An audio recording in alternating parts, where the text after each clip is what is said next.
Why are there younger and younger people being diagnosed with colon cancer? Find out on this next episode of Digest This.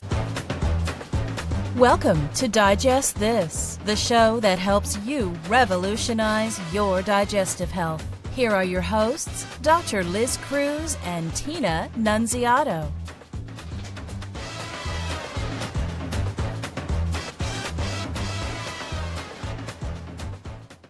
Hello and welcome to Digest This. I'm Dr. Liz Cruz and I've got Tina Nunziato sitting right next to me. If you're watching us on YouTube, thank you so much for joining us. If you are one of our regular listeners, thank you for being on this journey with us. If you're a new listener, welcome. We're so happy that you found us.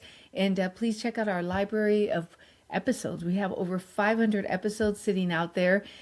A lot of great information. Absolutely. A lot of great information. So today we want to talk about this issue that we're seeing. I don't know. It's scary because we're seeing more and more young people that have been diagnosed with colon cancer. And those are just celebrities that we've been hearing about. There's definitely an uprise in the number of colon cancer cases that are being found in people under the age of 50. Yeah. Well, and they changed it from 50 to 45 years ago because of what they were seeing. But now it's even people under 45 that are getting colon cancer. And I ran across this article that was talking about a study that the University of Texas did at Dallas. It kind of just happened upon doing this study where they were trying to find the reason why young people were getting diagnosed so much, and I thought it would be fascinating to talk about. Great study. Yeah. I read through it a couple times, and I think it's fascinating. What they found, or what was noted, was that the tissue in the pathology that they were getting, tissue samples from younger people under the age of 50, was stiffer. Okay, and that was whether it was specimens from a cancer and even not from a cancer. So, maybe somebody having a colonoscopy for whatever reason where they took biopsies, and what they noticed was that the tissue was stiffer. So that led into further studies within that group of scientists to try to figure out what was going on. And one of the things that they hypothesized as they were studying was that possibly stiffer colon tissue could potentially be a risk factor for the growth of cancer cells. Okay, they propose that cancer cells are growing faster and much more apt to grow in this stiffer tissue in the colon. Yeah, they basically saw that people that were over 50 that had colon cancer and people that were under 50 that had colon cancer, the one thing they had in common was the stiffer colon. So that you didn't have to be over 50 to have a stiff colon. There was a lot of young people with a stiff colon. And so now their study expanded just to show, really the study became, does cancer grow faster in stiffer environments? Exactly. That was kind of what they were studying, and they've in fact proved that cancer does grow faster in stiffer environments. And then you were talking about how patients that have Crohn's and colitis and IBD, why don't you talk a little bit about that in terms of why they're more of a risk factor, because of the inflammation. Exactly. Yeah, I was telling Tina that when we have a patient with inflammatory bowel disease, which would include Crohn's disease and ulcerative colitis, those patients tend to be at a higher risk for the development of colon cancer. So when we diagnose Crohn's or ulcerative colitis in these patients, at some point down the line, because it depends how many years, at what point we diagnose them, and now how many years down the road, but at some point, they get to where we start going and doing surveillance colonoscopies on them much more frequently than someone who doesn't have it. And the reason for that is because of the chronic inflammation. They're at a greater risk for developing colon cancer because of that chronic inflammation. Now, I would guess that because of that chronic inflammation, their colon will get stiffer, okay, because they can develop scar tissue. And actually, I have scoped plenty of patients with ulcerative colitis and Crohn's disease where maybe now they're in remission, But when you go into their colon, you can actually see scar tissue. Okay, you can see it. It's very obvious. So probably the tissue that we send off, when we take biopsies on these patients, because we routinely will do biopsies throughout their colon. And when we send those off to the pathologist, I'm sure that they'll say chronic inflammation, okay, chronic colitis. And I'm sure that part of that includes where they're seeing actual scar tissue, fibrotic tissue that they see under the microscope. Yeah. I feel like, though, what this study was saying was that you don't have to have IBD. Yeah, that's exactly. I mean, they weren't focused on IBD patients. They were just saying in general what they have seen or what they noticed was that people under the age of 50, they noticed that these people had stiffer tissue, stiffer colons. Which, if it correlates to IBD, maybe the person doesn't have IBD, but it correlates to inflammation. Exactly. And the way that we get inflammation in the body is by what we're putting in our body. So we were talking about how, just our diets and what we're eating and we're drinking. And there's a lot of people now that marijuana is legal. There's a lot of people using recreational drugs, and we're drinking a lot of alcohol these days. And there's a lot of things that we're putting in our body that causes high inflammation. Yep. And in turn, even though you might not have IBD or some type of chronic, Crohn's or ulcerative colitis, those things that we're putting in our body can absolutely be causing a reaction in the tissue of our body, right? Absolutely. The tissue in our colon is tissue. A lot of people think it's a lead pipe, right? Yeah, It's not a lead pipe. It's delicate tissue in there. Yes.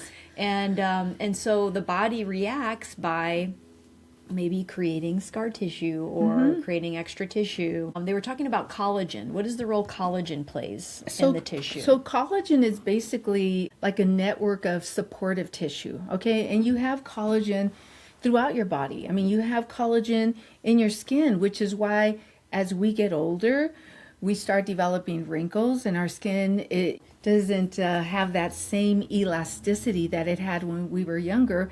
It's because of the collagen. We're not making the same collagen as we used to. And so the way we have it in our skin, we have it throughout our body. We have it, specifically we're talking about the intestine. It definitely is in the intestine. It helps to provide a structure for the intestine.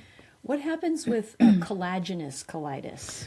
That's a great question. Talk a little about that, because I'm interested to know what does the collagen do in that situation. Okay. And then I want to talk about going back to diet and inflammation. I want to talk about sugar. So we'll come back to that. So there is an entity of a type of colitis. When we talk about colitis in the colon, there's all sorts of different colitises. You can have an infection that can cause a colitis. That typically is acute and it resolves. Okay, so it's not considered a chronic type of inflammation. And then we talked about inflammatory bowel disease. I mean, you can even have what they call ischemic colitis, where you're not getting enough blood supply to your intestine, and that can also cause inflammation. But there's also another type of colitis called microscopic colitis.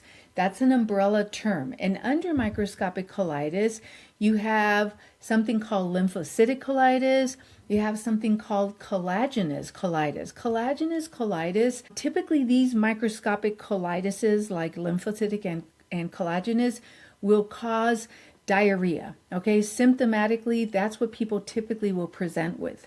A lot of diarrhea, watery diarrhea is typically, it's usually not a bloody diarrhea. And so you go in there, you do colonoscopy, the tissue to the eye looks normal, all right? It looks normal, but you have to take biopsies because that's the way we diagnose it. The pathologist will look at that tissue, and with collagenous, they notice that the collagen layer in the colon wall and that tissue is thickened, okay? It's thickened, and they don't really understand why. They don't understand the exact mechanism of collagenous colitis or even of microscopic colitis.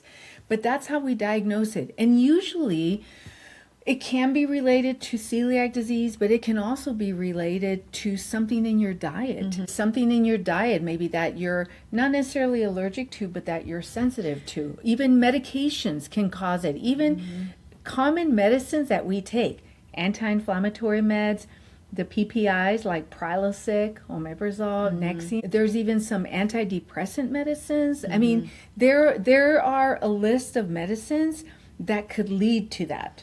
So could the collagen be building up in the colon trying to protect Absolutely. the tissue from whatever is causing the inflammation? It's a reaction. It's a reaction to something. So collagenous colitis is definitely something that we see a lot of. And yes, it's that thickened collagen layer. So causing the colon to be thick, kind of creating an environment where cancer can... Right. Basically. Is what they're saying. Is what they're saying. However, I just want to say that, especially in someone, if you've been ever diagnosed with microscopic colitis, at this point, there's not a known correlation between that being a risk factor for colon cancer. However, this study that we're talking about now that led us to do this episode, who knows? Maybe at some point down the line, there'll be a study that maybe shows there'll be it. something that shows it. But I wanted to go back to the talk about chronic inflammation and our diet, okay? It's well known that what we put into our body can trigger inflammation. Okay, and so if we continue to put that into our body, and I'm talking about, specifically now I'm talking about food and beverages. You talked about alcohol, caffeine. We're drinking a ton of caffeine. Okay, sugar. Sugar is something that causes inflammation. I have actually read articles where they talk about how it affects the interaction of sugar with collagen, like in the skin. Okay, and it actually is fascinating what happens there and how it can cause this inflammation that affects our collagen. And so not just on the outside, but on the inside. Right.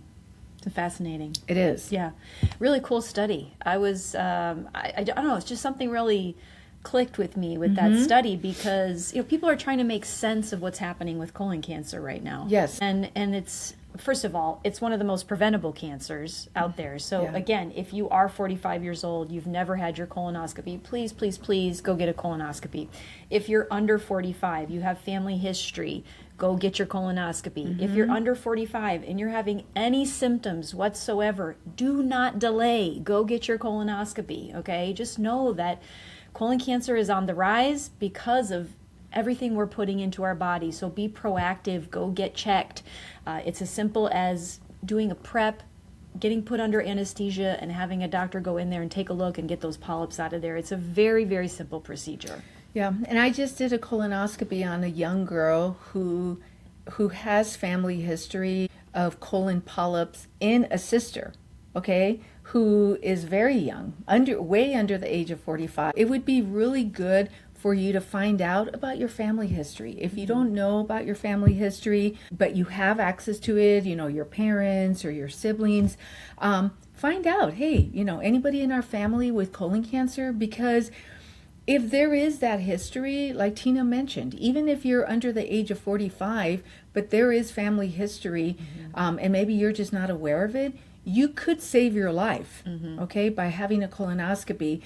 You could be surprised and find out, oh yeah, my sister, my brother, your mom may tell you, oh yeah, your brother had a colonoscopy when they were 30 years old and they had colon polyps. It's like, oh my goodness. It's such important information to know. So yeah, great study, fascinating information. It's going to be interesting to see what comes down the pipeline with now that they did this study, because this is the first I've ever heard of where the stiffness of the colon was being considered as a potential risk factor. Okay, so I think this is great information. Because we're talking about toxicity and the buildup of toxicity in our bodies, we want to do a quick little interruption for an ad on our detox. Yes, so again, if you are consuming a lot of sugar, caffeine, alcohol, you're smoking marijuana regularly, or taking gummies regularly and putting these things into your body, you're on the standard American diet and you don't want to come off, then please get the detox. Okay, please help your body out. This is not a colon detox. It's a detox that's working at the blood level throughout the whole body to help your body purge the toxins, so it reduces the inflammation throughout the body, so that hopefully it will help prevent things in the future that could happen because of overtoxicity. So we encourage you to try the detox out, 2 in the morning, 2 at night. And this is something that you could take ongoing. This is not something you just take for 30 days and stop. This is a very safe daily detox to keep the body clean every day. All right. Awesome. Thank you, Tina. All right. And if you haven't connected with us, please connect with us. There's several ways you can get on our website, drlizcruz.com. You can schedule a free 30-minute wellness consult. It's done over the phone, so you could do it from wherever you are. You can also sign up for our newsletter.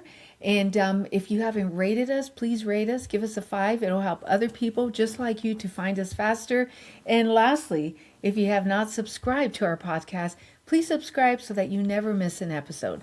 Thank you so much for joining us, and we will catch you on the next podcast. Thank you for joining Dr. Liz Cruz and Tina Nunziato. To learn more about their revolutionary products and services, go online to www.drlizcruz.com.